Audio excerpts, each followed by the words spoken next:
একটা run out বদলে দিল রয়্যাল চ্যালেঞ্জার্স বেঙ্গালুরুর পুরো ইনিংস। বল হাতে ম্যাচে ফেরার চেষ্টা করলেও লোকেশ রাহুল ঝড়ে উড়ে গেল বিরাট কোহলিদের দল। বেঙ্গালুরু রাহুলের ঘরের মাঠ, আইপিএলে তার উত্থান বেঙ্গালুরু জার্সিতেই। সেই দলের বিরুদ্ধে বৃহস্পতিবার ঝড় তুললেন তিনি। 93 রানে অপরাজিত থেকে ম্যাচ জিতিয়ে আঙুল দিয়ে সেটা বুঝিয়েও দিলেন তিনি। রাহুলের দাপুটে দিল্লি জিতল 6 উইকেটে। টস জিতে দিল্লি ক্যাপিটালসের অধিনায়ক অক্ষর প্যাটেল বল করার সিদ্ধান্ত নিয়েছিলেন, কিন্তু শুরু থেকে ফিল সল্ট যেভাবে আক্রমণাত্মক হয়ে উঠেছিলেন তাতে বিপদ হতেই পারত। হলো না বিরাট কোহলির ভুলে। সল্ট এক্সট্রা কভারের দিকে বল মেরে রান নেওয়ার জন্য এগিয়েছিলেন। কোহলি প্রথমে সেই ডাকে সাড়া দিলেও মাঝপথ থেকে সল্টকে ফিরতে বলেন, কিন্তু পা পিছলে সল্ট পড়ে যান। তার পক্ষে ফেরা সম্ভব হয়নি। যে ব্যাটার প্রথমে 4 ওভারে 62 রান তুলে দিয়েছিলেন সেই সল্ট আউট হতে ধাক্কা খায় দল। পরের 2 ওভারে মাত্র 2 রান উঠল। গোটা ব্যাটিং ধাক্কা খেল সেখানেই। কোহলি বুঝতে পেরেছিলেন রান নিতে গেলে তিনি আউট হতে পারেন, সেই কারণেই ফিরিয়ে দিয়েছিলেন সল্টকে। নিজের উইকেট বাঁচাতে গিয়ে কি দলের বিপদ ডেকে আনলেন তিনি। সল্ট ঝড় তুলেছিলেন ওপেন করতে নেমে। মিচেল স্টার্ক এবং অক্ষর প্যাটেলের ওভারে তখন একের পর এক ছক্কা হাঁকাচ্ছেন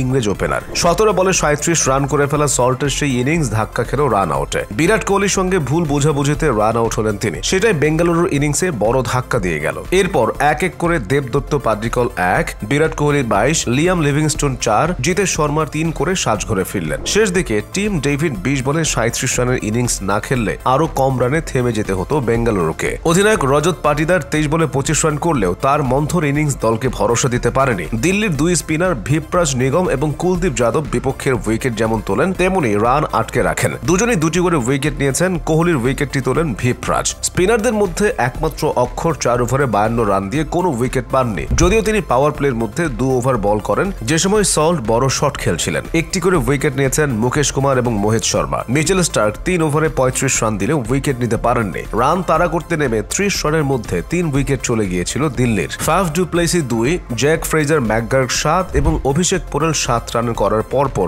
আউট হয়ে দলের চাপ বাড়িয়ে দিয়েছিলেন। কিন্তু অভিজ্ঞ রাহুল সেই চাপ বেশিক্ষণ থাকতে দেননি। তিনি 53 বলে 93 রান করে অপরাজিত থাকেন। বেঙ্গালুরু যে রাহুলের ঘরের মাঠ তা বোঝা যাচ্ছিল প্রতিটা শটে। যে পিচে তার দলের অন্য ব্যাটাররা সমস্যায় পড়ছিলেন সেখানেই অনায়াসে খেললেন রাহুল। একের পর এক বড় শট খেললেন। বৃষ্টি আসার সম্ভাবনা দেখে জস হেজেলউডের 1 ওভারে নিলেন 22 রান। বেঙ্গালুরু আর কিছু রান বেশি করলে হয়তো 100 রানও করে ফেলতেন রাহুলকে যোগ্য সঙ্গ দিলেন ক্রিস্টিয়ান স্টাবস। 38 রানে অপরাজিত রইলেন তিনি। রাহুল এবং স্টাবসের 111 রানের জুটি এবারের আইপিএলে এখনো পর্যন্ত অপরাজিত রাখলো দিল্লিকে। আর বাইরের মাঠে একের পর এক ম্যাচ জিতেও ঘরের মাঠে জয়ের খোঁজে রইল বেঙ্গালুরু। তাদের বারবার হারিয়ে দিচ্ছে দলের প্রাক্তনীরাই। গুজরাট টাইটান্সের হয়ে মোহাম্মদ সিরাজ হারিয়ে দিয়েছিলেন বেঙ্গালুরুকে। বৃহস্পতিবার হারিয়ে দিলেন রাহুল।